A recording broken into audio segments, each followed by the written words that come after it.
Saint-Remy de Provence is situated about 20 kilometers south of Avignon, just north of the Alpilles mountain range.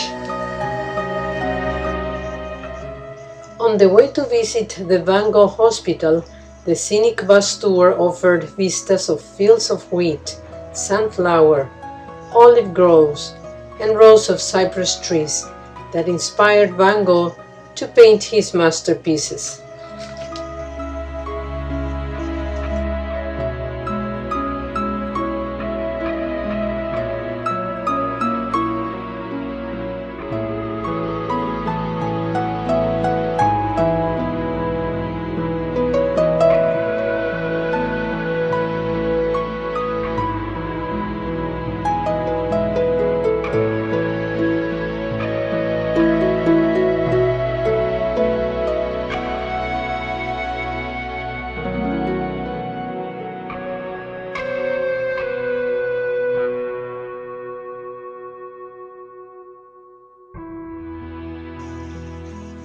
Plane trees lining the country road leading to Saint-Remy.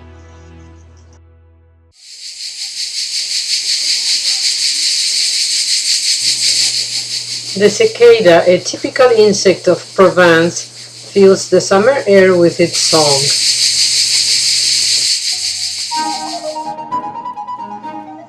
St. Paul Asylum, Saint-Remy, is a collection of paintings that Vincent van Gogh did when he was a self-admitted patient at the asylum from May 1889 until May 1890.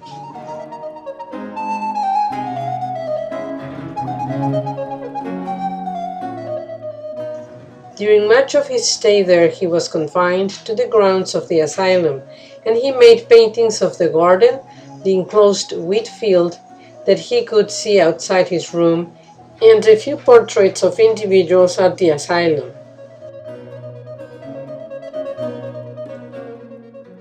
During his stay at St. Paul Asylum, Van Gogh experienced periods of illness when he could not paint.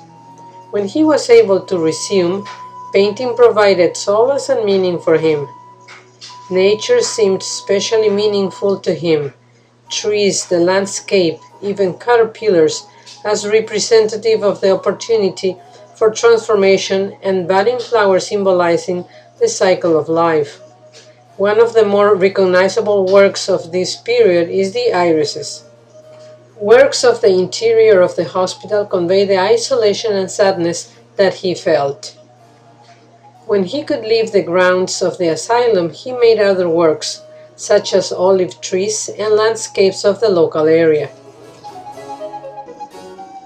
The chapel at the asylum was immortalized by Van Gogh's painting, owned by Elizabeth Taylor. It hung at her Bel Air mansion, and upon her death it sold at auction for $16 million.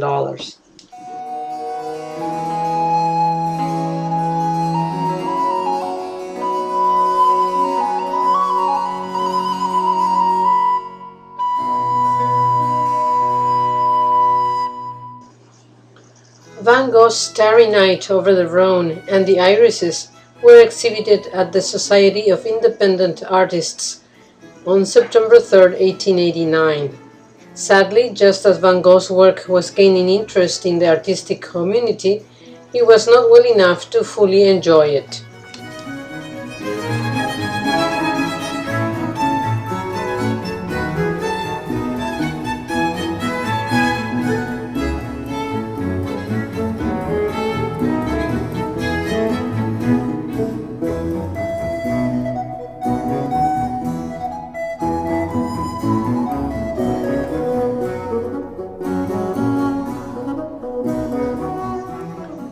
The view down the hallway of many arches is one of profound solitude.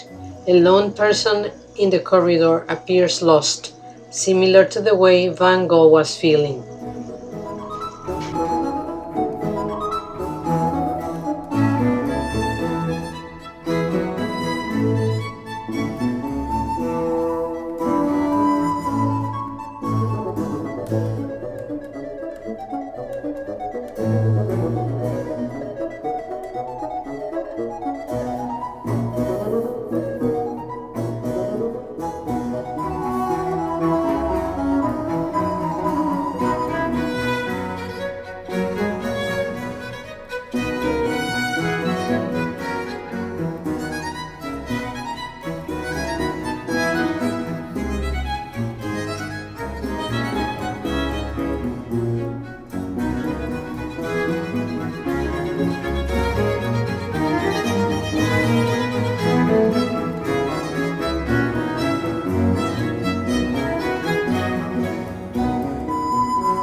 From the window of his cell he saw an enclosed wheat field, the subject of many paintings made from his room. He was able to make but a few portraits while at St. Paul.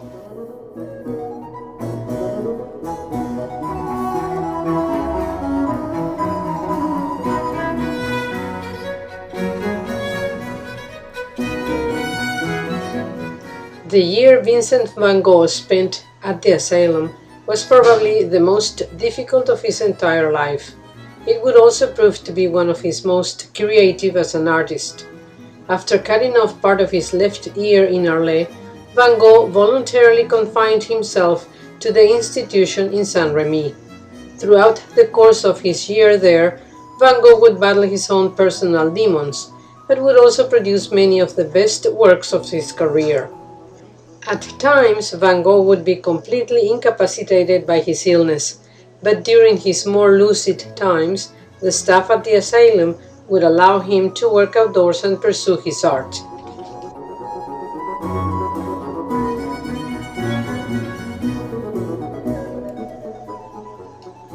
Van Gogh's landscapes in particular, such as wheat fields with cypresses, would be the most exquisite he would ever produce.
Glanum was a fortified town founded in the 6th century BCE. It became officially a Roman city in 27 BCE and was abandoned in 260 AD. It is located on the flanks of the Alpes Mountains, only a kilometer south of Saint Remy. It is particularly known for two well-preserved Roman monuments of the 1st century BC, known as Les Antiques, a mausoleum and a triumphal arch, the oldest in France. The mausoleum of the Julie dates to about 40 BCE and is one of the best preserved mausoleums of the Roman era. The dedication reads, Sextius, Marcus, and Lucius Julius, sons of Gaius, to their forebears. The mausoleum is built in 3 stages. The upper stage, or tholos, is a circular chapel with Corinthian columns. It contains 2 statues wearing togas, presumably the father and grandfather of the Julie.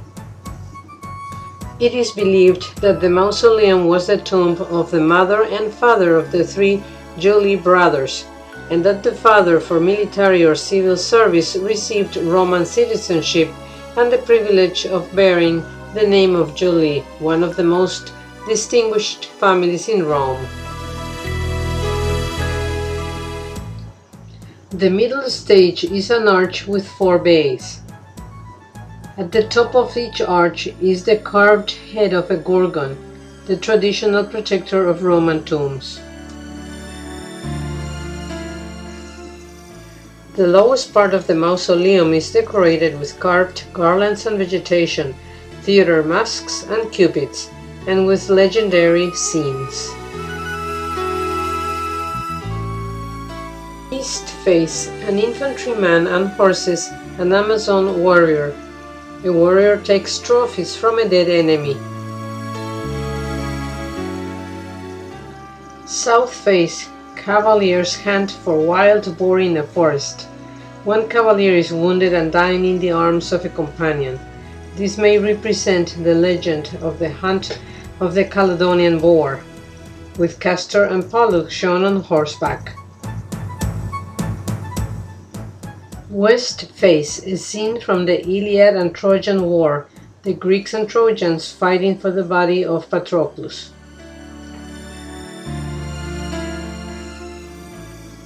North face, a battle of horsemen, and a winged victory carries a trophy.